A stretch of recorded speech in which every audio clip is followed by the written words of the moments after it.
Bom, gente, então a ideia da aula de hoje é eu apresentar um dos principais problemas da teoria de Galois, que é a correspondência de Galois. Então, hoje eu vou apresentar a correspondência.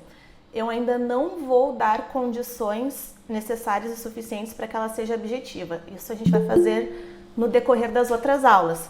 Mas hoje eu vou apresentar qual é a correspondência de Galois. Então, vamos lá. Então, vamos começar definindo o que seria um K-automorfismo, tá? Seja L sobre K uma extensão de corpos. Um K-automorfismo de L é um automorfismo sigma de L, tal que sigma de Kzinho é igual a Kzinho para todo Kzinho em K. Então, ele deixa fixo todos os elementos que estão em K. Neste caso, dizemos que sigma deixa K fixo, né? Ou seja, sigma restrito a K é identidade em K. Uma coisa que eu quero observar nessa definição é que aqui tem um abuso de notação, tá, gente? Porque a gente combinou lá no início, quando eu defini extensão de corpos, que a gente ia considerar o K contido em L. Isso é para simplificar a notação, porque na verdade o K ele não precisa estar contido em L, tem uma imagem isomorfa dele que está contido em L. Então, se a gente quisesse ser super rigoroso, a gente deveria colocar sigma de I de K igual a I de K, onde esse I é a imersão do K em L. Porque esse sigma aqui, ele é um automorfismo de L. Então, eu precisaria aplicar ele em elementos que estão em L. E o K não precisaria, a princípio, estar contido em L, mas eu sei que tem uma imagem dele que está ali dentro. Então, a gente vai usar sigma de K igual a K por simplificar, só por simplificar a escrita, tá? Como a gente já estava fazendo antes lá na definição de extensão de corpos, a gente assume que o K está contido em L. Bom, então note que sigma aplicado em KL, com K um elementinho do K e L um elementinho do corpo L. Então, como sigma é um automorfismo, a gente pode separar. Isso significa sigma de K, sigma de L. E como sigma, sendo um K-automorfismo, deixa K fixo, isso é a mesma coisa que K sigma de L. Ou seja, em outras palavras, eu estou dizendo que o K pula para fora. Ou seja, sigma ele é um isomorfismo de corpos e também de K espaço vetorial.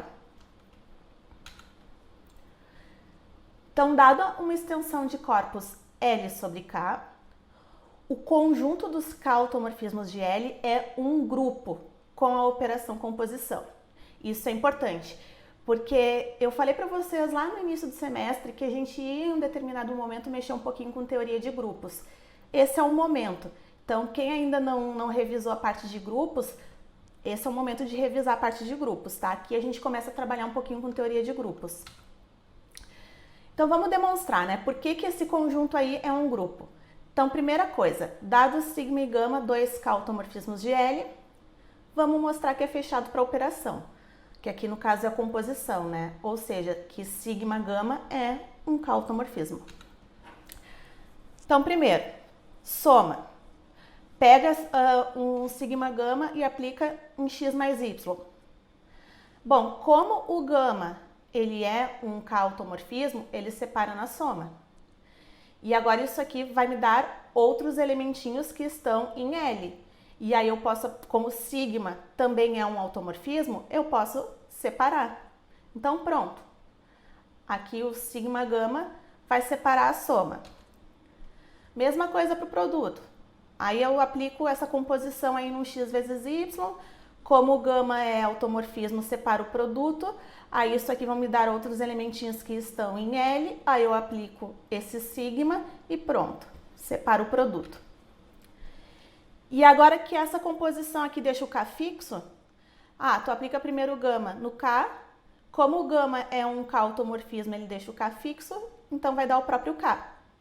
E aplica aqui o sigma no Kzinho, como ele também é um K-automorfismo, isso dá o Kzinho. Isso aqui para todo Kzinho dentro de K, x e y elementinhos de L. Agora o neutro. Bom, identidade do L, que vai ser claramente um K-automorfismo, e se a gente compor aqui por um lado e pelo outro, isso vai dar o próprio sigma. Então, esse aí é o elemento neutro do grupo. E o inverso? Bom, se sigma ele é um K-automorfismo, ele é em particular um automorfismo de L. Então, a gente já sabe que o sigma inverso é um automorfismo. O que a gente ainda não sabe é que ele também é um K-automorfismo. Então, se eu pego aqui, sigma inverso aplicado num Kzinho. Então eu posso, como o sigma é um K-automorfismo e deixo o K fixo, esse Kzinho aqui eu posso escrever ele como sigma K. Então, sigma inverso aplicado em sigma K é a identidade aqui aplicado em K que dá o K. Ou seja, sigma inverso também deixa o K fixo, dado que o sigma também é K-automorfismo. E a associatividade, ela é direto porque composição de aplicações é associativa. Então, é um grupo. E aí vem uma grande definição. O grupo de Galois de uma extensão de corpos L sobre K é o grupo de todos os K-automorfismos de L com a operação composição. Então, esta é a definição de grupo de Galois de uma extensão de corpos. Aí, pessoal, a gente vai usar duas notações.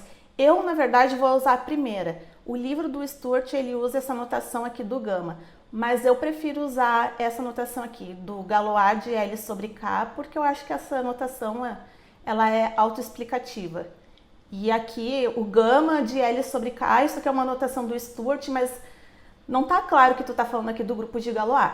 Mas, enfim, se vocês forem ler no livro, isso aqui significa grupo de Galois da extensão L sobre K. E uma caracterização agora, gente, de K-automorfismos. Note que se alfa, dentro dos complexos, é um elemento algébrico sobre K, e sigma é um K-automorfismo que vai de K de junção alfa em K de junção alfa, então, olha, zero, como sigma é um K-automorfismo, ele leva o zero no zero, só que o zero eu também posso ver ele como o minimal de alfa aplicado em alfa, porque alfa é a raiz do seu minimal, supondo aqui alfa algébrico. E aí, quando a gente aplica o sigma nesse minimal, os coeficientes aqui estão em K. Só que sigma é restrito a K é identidade. Então, toda vez que tu aplicar sigma aqui nos coeficientes, vai deixar aqueles coeficientes fixos. Então, na verdade, o teu sigma está agindo só em alfa. Ou seja, que quando o alfa é raiz e tu aplica um K-automorfismo nesta raiz, isso também vai ser uma raiz do minimal. Onde esse minimal aqui é o minimal de alfa sobre K. Então, a conclusão que a gente pode tirar disso é que alfa é a raiz do seu minimal, se e somente se sigma alfa é a raiz do mesmo minimal. Ou seja, um K-automorfismo permuta raízes de um mesmo minimal. E aqui é um se e somente se, né? Se alfa é raiz, sigma de alfa é raiz, e se sigma de alfa é raiz, aplica sigma inverso, isso vai implicar que alfa é raiz. Mais geral, se a gente tem aqui um conjunto de elementos algébricos sobre K, e agora eu estou pegando sigma, um K-automorfismo que vai de K de junção esses elementos para K de junção esses elementos. Então, o sigma, o raciocínio, ele se aplica para cada um desses elementinhos algébricos. O sigma de alfa 1 é a raiz do minimal de alfa 1, o sigma de alfa 2 é a raiz do minimal de alfa 2, etc. Até o sigma de alfa n é a raiz do minimal de alfa n. Isso vai nos ajudar a determinar quais são os K-automorfismos das extensões que a gente está trabalhando. Que a gente vai trabalhar aqui agora com extensões algébricas. Então, por exemplo,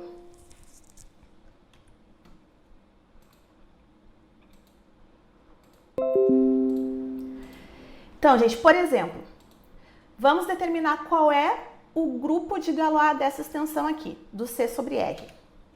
Primeira coisa, já vimos que C sobre R ela é uma extensão algébrica simples, tá? R é a junção I sobre R. E o minimal de I é T ao quadrado mais 1. Então, quais são os R automorfismos que a gente tem de C? Esses R automorfismos, bom, eles deixam R fixo e permutam raízes do minimal do elemento que eu estou adjuntando. Então, eu só tenho duas possibilidades. Sigma 1 que manda o I no I, que é a identidade, ou sigma 2 que manda o I no menos I. E notem que é suficiente a gente definir os R automorfismos de C apenas nos geradores. Por quê? Se eu quero, uma vez que eu defini ele em I, tá? Que aqui I é um gerador, e eu quero determinar agora quanto que vale sigma 1 num complexo qualquer, bom, sigma 1 aplicado em x mais i e y é sigma 1 de x mais sigma 1 de i, sigma 1 de y. X e y são os elementos que estão em R, e como ele é um R automorfismo, ele deixa esses elementos ficam fixos.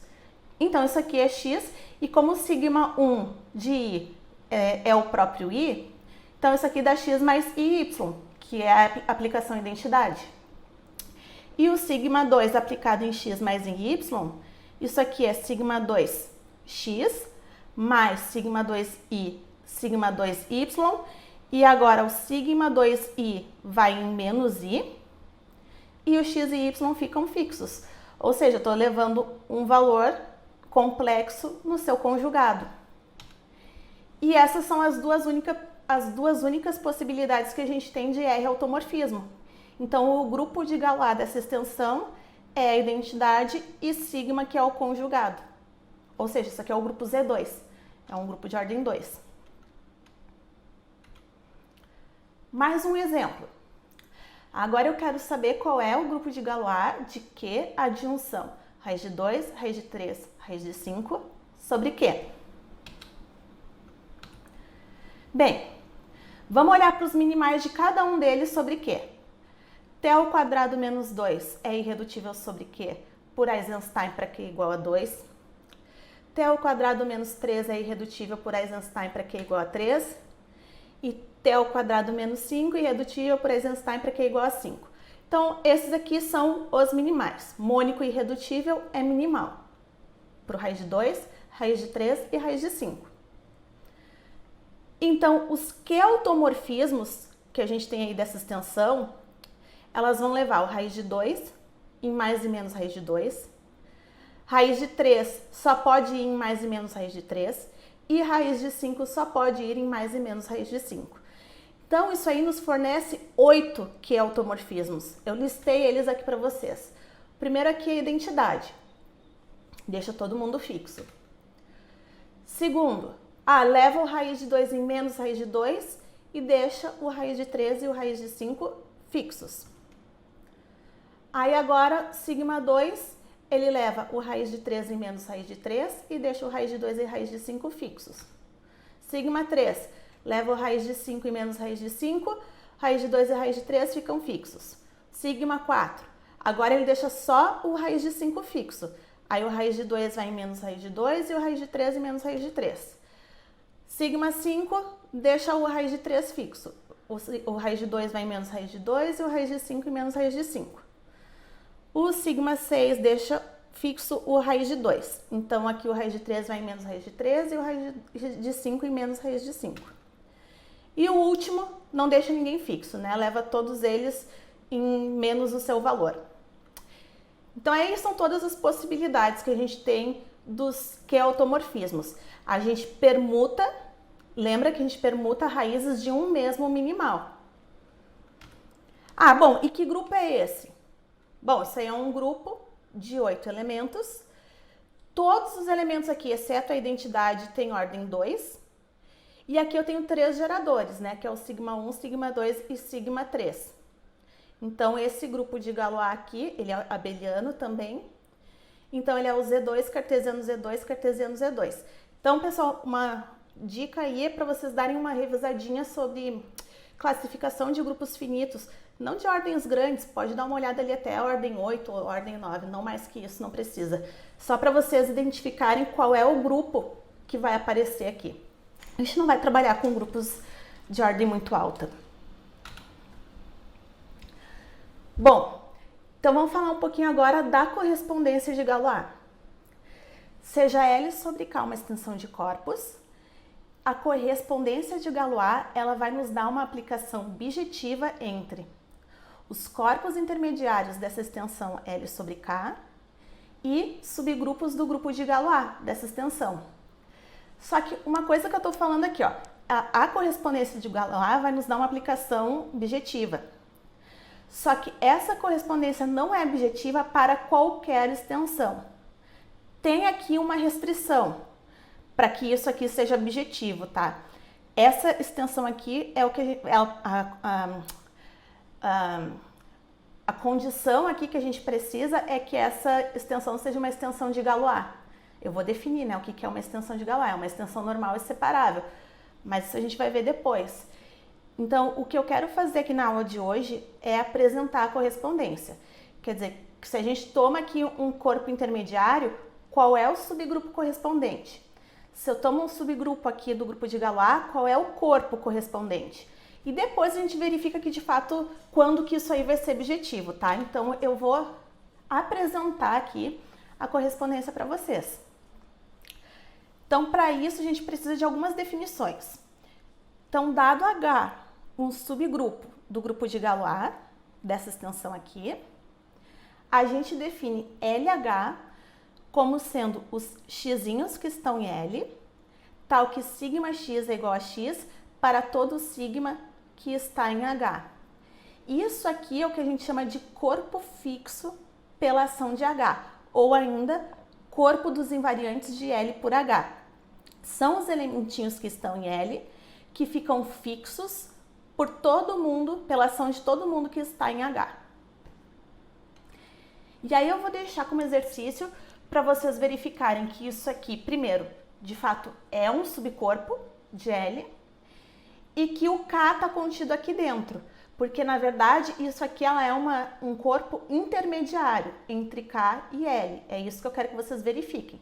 Primeiro que é subcorpo e depois que é um subcorpo intermediário, né? Ele é um corpo que contém um K. E a segunda definição importante para essa correspondência é se seja K contido em M, contido em L, uma extensão de corpos, né? Na verdade, uma torre de corpos. Então, a gente vai definir como esse M estrela o conjunto de todos os M automorfismos de L. Os automorfismos de L que deixam M fixo, tá? Também chamando a atenção que o livro, ele traz uma notação H cruzinha. É isso que ele usa aqui para, se eu não me engano é isso aqui, tá? Para esse subcorpo dos invariantes. Não tenho certeza, mas eu acho que é. Mas eu vou usar essa notação de LH porque essa aqui é a notação mais usual, tá? Para parte dos invariantes. E o M asterisco, esse aí é igual à notação do livro. Então, também fica como exercício mostrar que esse M estrelinha aqui é um subgrupo do grupo de Galois. Então, pessoal, primeiro, tá? Como ele é um M automorfismo de L e o K está contido em M, então é claro que se ele deixa fixo todo mundo que está em M, ele deixa fixo todo mundo que está em K. Então, o M automorfismo é também um K automorfismo. Então, ele está contido aqui dentro. Só que agora eu quero que vocês verifiquem que ele não apenas está contido como é um subgrupo. Tá? Então, exercício. Então, agora sim, o que é a correspondência de Galois? Tá? Eu estou associando subgrupos do grupo de Galois e subcorpos da extensão. A correspondência é o seguinte.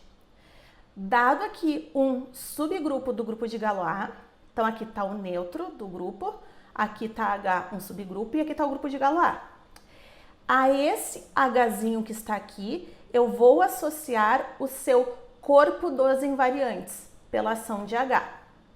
Isso aqui por um lado. E a inversa dessa aplicação é quando a gente toma aqui uma subextensão, aqui um corpo intermediário M, ou seja, ele é um subcorpo de L que contém K. Esse M aqui eu vou associar ao M estrela, que é o grupo dos M automorfismos, que vocês vão mostrar é um subgrupo do grupo de Galois. E aí, bom, o que a gente precisa mostrar para essa correspondência ser objetiva? Né? Ou seja, que essas aplicações aqui são inversas uma da outra.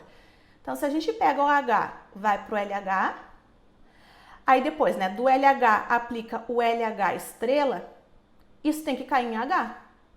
Ou seja, se eu tenho aqui uma Φ e uma Psi, se eu aplico Φ e depois Psi, isso tem que dar identidade, por um lado.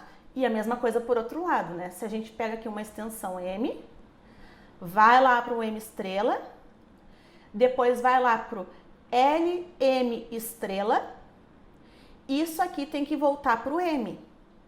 Então tem que dar identidade pelos dois lados, né?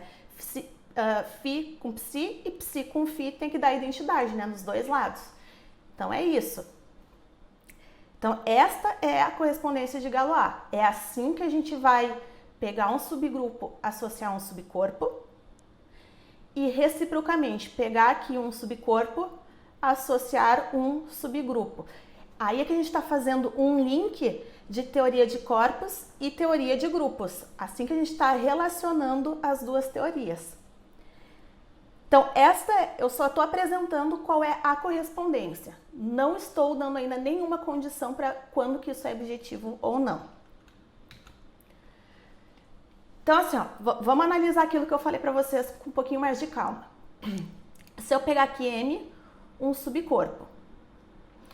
Aí eu vou lá para o M estrela, que é os M automorfismos de L. Isso aqui é um subgrupo do grupo de Galois.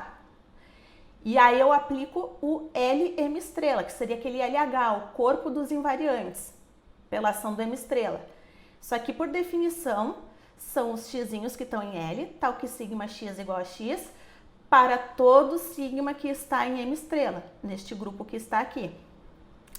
E percebam que o M, ele sempre está contido aqui, porque esse sigma aqui, ele é um M automorfismo.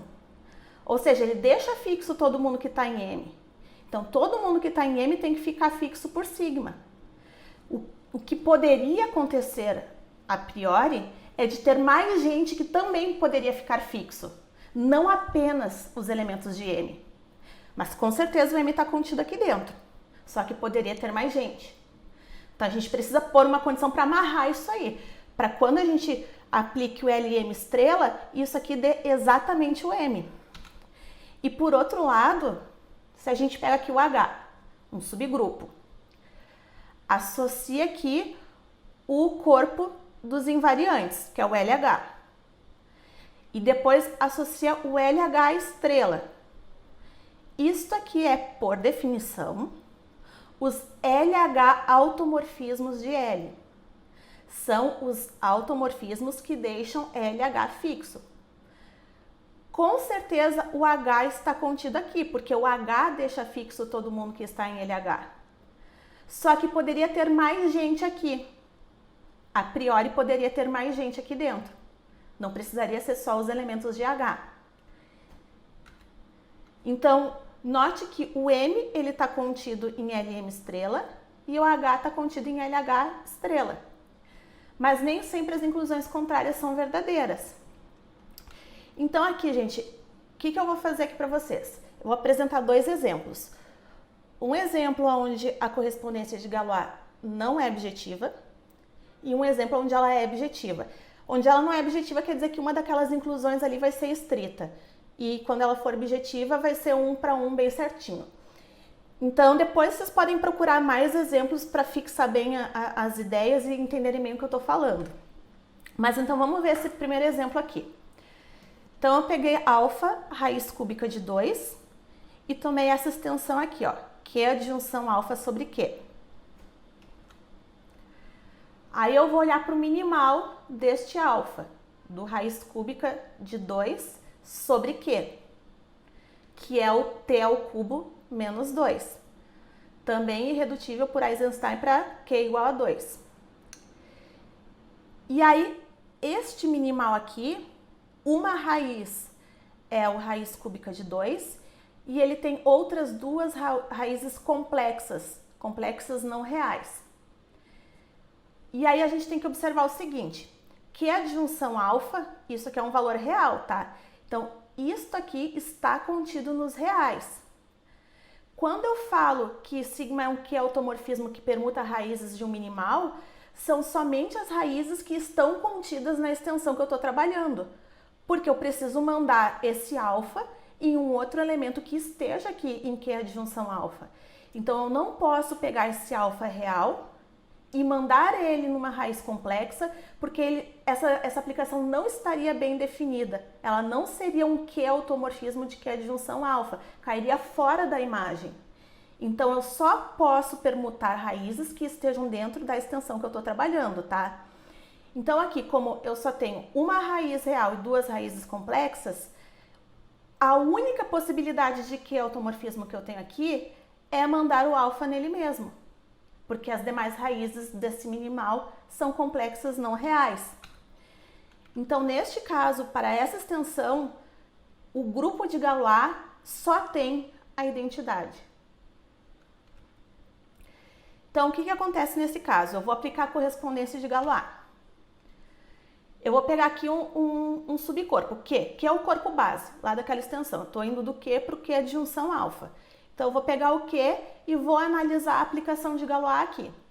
Do Q, eu vou para o Q estrela, que isso aqui é a forma como a gente definiu, são os Q automorfismos de Q adjunção alfa. E essa aqui é a definição do grupo de Galois dessa extensão, que a gente acabou de verificar que só tem a identidade. Agora eu vou voltar, tá? Então, eu peguei aqui um subcorpo, associei aqui um grupo, que no caso aqui o grupo é o grupo de Galois, que é só a identidade. E agora vou voltar. Esse aqui seria o LH. O L é toda a extensão aqui é a adjunção alfa. O H, que é o subgrupo, é o Q estrelinha. Isso aqui é por definição, os X que estão em Q adjunção alfa, tal que sigma X é igual a X, para todo sigma que está aqui dentro, em Q estrela. Só que aqui só tem um elemento, que é a identidade. E a identidade deixa todo mundo fixo. Então, isso aqui é igual aos X que estão em Q adjunção alfa, tal que a identidade de X é igual a X, ou seja, é todo o corpo. Então, isso aqui é o Q adjunção alfa. Eu saí de Q, fui para os subgrupos, voltei para os subcorpos e o que eu encontrei aqui não é igual ao Q. Aqui eu encontrei Q adjunção alfa e aqui eu encontrei o Q. Então, a única coisa que eu conseguia garantir era que o M estava contido aqui dentro. E tá certo, porque o Q está contido em Q adjunção alfa. Mas a inclusão contrária não precisa ser verdadeira. Então, aqui a gente tem que o Q está contido estritamente em Q adjunção alfa, Q estrelinha. Então, aqui a gente tem um exemplo onde a correspondência não é objetiva. E a gente quer saber sobre quais condições essas aplicações são inversas uma da outra, né? Aquela que tu sai do subgrupo, vai para o subcorpo, sai do subcorpo, vai para o subgrupo. E quando tu compõe, dá a identidade de um lado, dá a identidade do outro. Então, sob quais condições a gente tem uma relação biunívoca entre os subgrupos do grupo de Galois, da extensão, e os subcorpos intermediários dessa mesma extensão. Essas condições extras que a gente tem sobre a extensão são condições chamadas de separabilidade e normalidade, que a gente vai definir na próxima aula.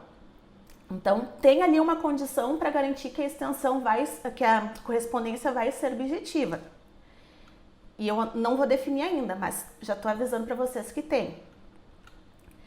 Então, agora eu vou apresentar um exemplo de uma correspondência que vai ser objetiva e depois vocês vão entender por que essa extensão, por que nessa extensão funciona, por que essa aqui é objetiva, porque ela é a extensão que eu vou falar aqui, ela é normal e separável. Bem, então primeiro, dado um polinômio aqui, eu peguei t na 4 menos 4t ao quadrado menos 5. As raízes aqui são mais e menos raiz de 5 e mais e menos i. A extensão associada. Então, pessoal, para um polinômio, nós vamos associar uma extensão. Essa extensão aí tem um nome, ela vai se chamar corpo de decomposição. É um corpo onde esse polinômio se decompõe completamente. Então, nada mais é do que pegar ali o corpo base e adjuntar as raízes. No caso aqui, as raízes são mais e menos raiz de 5, mas é suficiente que eu adjunte apenas o raiz de 5, e aqui mais e menos i é suficiente que eu adjunte o i. Então, aqui a extensão associada a esse polinômio é Q adjunção raiz de 5i sobre Q. E agora, quais são os Q automorfismos dessa extensão? Lembra que Q automorfismo permuta raízes de um mesmo minimal. Este polinômio que está aqui, ele não é minimal, nem do raiz de 5 e nem do i. Esse polinômio aqui não é irredutível. O minimal do raiz de 5 é t ao quadrado menos 5 e o minimal do i é t ao quadrado mais 1. Então, as possibilidades de que automorfismo são que o raiz de 5 vai em mais ou menos raiz de 5 e que o i vai em mais ou menos i. Isso me dá 4 elementos dentro do grupo de Galois. Aqui já daria para ver que o grupo de Galois vai ser Z2 cartesiano Z2, porque ou é Z2 cartesiano Z2 ou é Z4, mas esse grupo aqui, ele não é cíclico. Então, vamos fixar o seguinte, tá? Eu vou chamar de sigma 1 a aplicação que leva o raiz de 5 e menos raiz de 5 e deixa o i fixo. Eu vou chamar de sigma 2 a que leva o raiz de 5 em raiz de 5 e leva o i em menos i. E de sigma 3 eu vou chamar a que leva o raiz de 5 e menos raiz de 5 e que leva i em menos i. E a identidade, tá? Então, é a identidade, sigma 1, sigma 2 e sigma 3. São os 4 elementos que eu tenho dentro do meu grupo de Galois. Agora, quais são todos os possíveis subgrupos deste grupo? Bom, aí volto a dizer que quem não revisou a teoria de grupos vai ter que ir lá revisar. Teorema de Lagrange me garante que a ordem do subgrupo divide a ordem do grupo. Então, aqui as únicas possibilidades que eu tenho de subgrupos, eles têm que ter ordem 1, ordem 2 ou ordem 4. Subgrupo de ordem 1 é só a identidade. Subgrupo de ordem 4 é só o tono. Então, aqui, os demais subgrupos, quando tiverem, teria que ser de ordem 2. Então, aqui, quais são todos os outros subgrupos? Identidade sigma 1. Sigma 1 é um elemento de ordem 2. O que significa a ordem 2? Significa que, ó, tu aplica sigma 1 uma vez, o i ficou fixo, o raiz de 5 foi menos raiz de 5. Aí tu aplica mais uma vez o sigma 1. Aí o menos raiz de 5 vai para o raiz de 5 e o i permanece fixo. Ou seja, quando a gente aplica 2 vezes o sigma 1, ele dá a identidade. A mesma coisa que para o sigma 2. Se a gente aplica 2 vezes, dá a identidade. E o sigma 3 também. Aplica 2 vezes da identidade. Então, eles são elementos de ordem 2. Então, aqui os subgrupos de ordem 2 que a gente tem é o H1, que é a identidade sigma 1, o H2, que é a identidade sigma 2, e o H3, que é a identidade sigma 3. E aí, eu estou listando todos os possíveis subgrupos deste grupo. Agora, para cada um desses subgrupos, eu vou determinar os subcorpos invariantes. Ou seja, estou aqui aplicando a correspondência de Galois. Para esse subgrupo, eu quero dizer qual é o subcorpo que corresponde a ele. Então, eu vou pegar aqui, ó. Para o H1, eu associo que a adjunção a raiz de 5i, H1, que é o corpo dos invariantes pela ação de H1. Quem é esse corpo? Bom, vamos calcular. Então, eu estou pegando aqui sigma 1, a identidade deixa todo mundo fixo, né? Agora, eu tenho sigma 1 aplicado num elemento genérico que está aqui dentro dessa extensão. Aí, pessoal, recorre naquilo que a gente já trabalhou nas outras aulas. Vocês têm que saber como que é um elemento genérico que está aqui dentro. Em que a adjunção raiz de 5i. Isso aí a gente já viu diversas vezes. Um elemento genérico aqui dentro tem essa cara aqui. E aí eu vou aplicar sigma 1 neste elemento aqui. Os elementos que estão em Q vão ficar fixos. Então aqui, quando eu aplico o sigma 1, o A fica fixo, o raiz de 5 vai em menos raiz de 5, porque foi essa definição que a gente deu para o sigma 1. O I fica fixo. E aqui o raiz de 5 vai em menos raiz de 5. Então, essa aqui é a imagem. Então, assim, ó, eu vou agora abrir, eu vou fazer uma continha, só nesse primeiro exemplo eu vou fazer uma continha extra, tá? Nos demais eu vou fazer um pouquinho mais direto. Deixa eu só explicar pra vocês aqui. Pelo menos uma vez a gente tem que fazer bem detalhado. Opa. Então, aqui. Ali a gente aplicou o sigma 1 e ficou com A menos B raiz de 5 mais CI menos DI raiz de 5. Isso aqui. E eu quero saber quem é que fica invariante pela ação do H1, ou quem fica invariante pela ação do sigma 1, que é o gerador do H1. Então, eu quero saber quando que isso aqui fica invariante. Quando isso aqui dá quando eu aplico, né, e dá a mesma coisa, né, dá o mesmo elemento. Dá CI mais DI raiz de 5. Bom, então compara isso aqui. Para que essas coisas aqui sejam iguais, bom, tu pode somar aqui com o inverso aditivo do A dos dois lados. Aqui é a mesma coisa com o CI. Então, isso aqui vai me dar 2B raiz de 5 mais 2DI raiz de 5 igual a 0. Aí a gente já sabe que esses carinhas aqui são LI. Considerando que a gente já provou isso em outras aulas, tá? Então, isso implica que o B tem que ser igual a D igual a 0. Então, para que isso aconteça, o B e o D tem que ser igual a 0. Ou seja, o que sobrou? Quais são os elementos que vão ficar fixos? São os elementos da forma A mais CI. São caras desse tipo aqui. Então se esses caras são os que ficam fixos, e eu já sei exatamente quem esses caras descrevem, eu tô falando aqui de Q adjunção I, porque aqui A e C são elementos que estão em Q.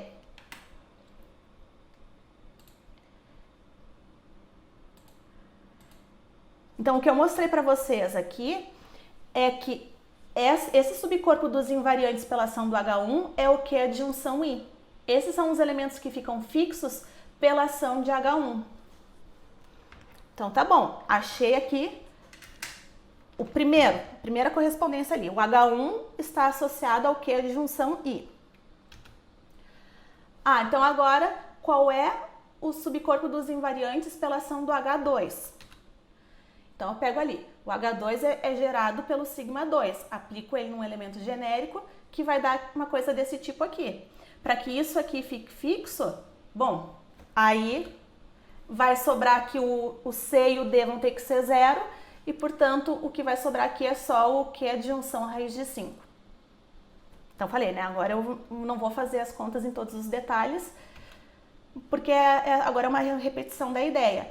E a mesma coisa, quem é que fica fixo pela ação do H3? Aplica ali o sigma 3, que é um gerador do H3, num elemento genérico e vê o que acontece. Quem fica fixo aqui é o Q adjunção I raiz de 5.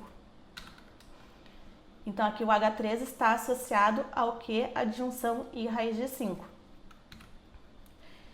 E ainda, né, digamos assim, os triviais. Quando tu pega a extensão, quem é que fica fixo pela identidade?